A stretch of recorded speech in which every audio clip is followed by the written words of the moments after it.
মানুষ মানুষের জন্য, যে কোনো ভালো কাজের জন্য আমরা দেখতে পাই বিভিন্ন সময় এগিয়ে আসতে গোপালগঞ্জ ব্লাড ডোনেট গ্রুপকে, একটি স্বেচ্ছাসেবী সংগঠন।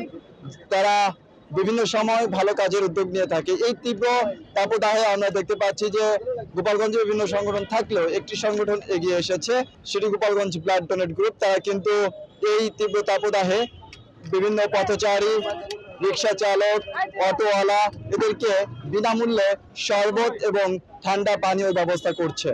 তো চলুন আমরা এই বিষয়ে জেনে আসি। তীব্র তাপদাহ, আপনারা জানেন যে গোপালগঞ্জে একটা তীব্র তাপদাহ বয়ে যাচ্ছে। এই তাপদাহের সময় আমরা আসলে বিভিন্ন রকম সমস্যার সম্মুখীন হচ্ছি। গরমের কারণে একেবারে অনেক অসুস্থ হয়ে পড়তেছি। রাস্তাঘাটে বিশুদ্ধ পানি যারা পাচ্ছে না, তারা আসলে পানি শূন্যতায় ভুগছে।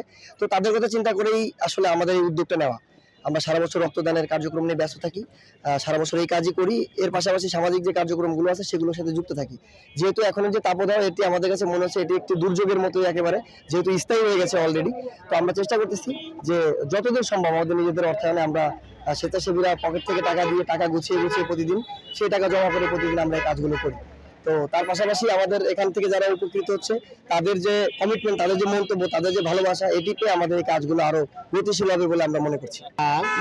এই প্রচণ্ড তাপদাহ, অত্যন্ত গরম এই এলাকায় এই সমস্ত সংস্থা বা ছেলেপেলে এরা যারা পানি খাচ্ছে, পথচারী, রিক্সাওয়ালা, ভ্যানওয়ালা, অটোওয়ালা সবাই আমরা পানি খাচ্ছি, অত্যন্ত স্বস্তি পাচ্ছি।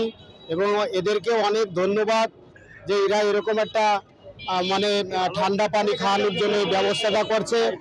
অত্যন্ত ভালো, অত্যন্ত তাপদাহ, অত্যন্ত গরমে এই জন্যে এদেরকে আমরা সুস্বাগত জানাই।